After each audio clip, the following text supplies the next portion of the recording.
You want to make sure that you're evaluating the answer choices the right way.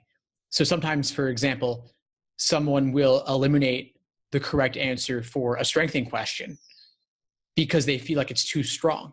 But being strong for strengthen is totally fine. Same for sufficient assumption. It doesn't matter how strong it is as long as it gets the job done. So powerful language for that question type is totally fine.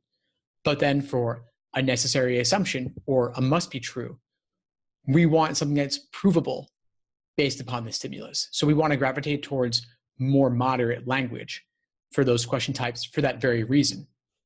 But you would never eliminate a necessary assumption question for being too moderate. That would be beside the point. That's the opposite of what you want to do. And you ultimately want something that fits the stimulus as closely as possible. So you do want more moderate language, but you also want it to be just the natural continuation. So it's going to fit the evidence and not really say anything much beyond the evidence. It's in part a way of linking things together, and I'd say it's also a bit of a paraphrase sometimes. But it's like they're giving you 1 and 1, and you say, well, that makes 2. So they're not explicitly stating 2 in the stimulus, but you can get that from combining the 2 different parts that are already there. For some sufficient assumption questions, there's evidence and there's conclusion, and there's absolutely no link at all between the 2 stated in the stimulus.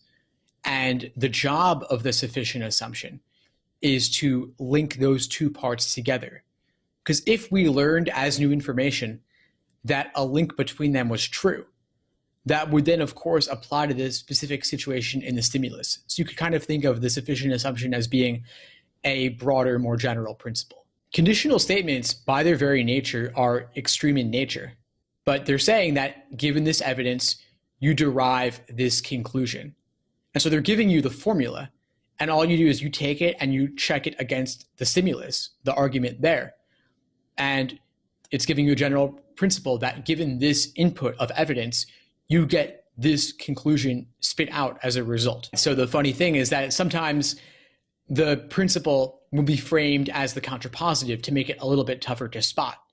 But if you take the contrapositive, then you can very nicely see the connections. Sufficient assumption questions do contain more conditionals than the average question does, because conditionals can provide value in guaranteeing the conclusion in a wide variety of ways. But of course, there will be multiple answer choices containing conditionals. And so the presence of a conditional is not enough to guarantee it's correct.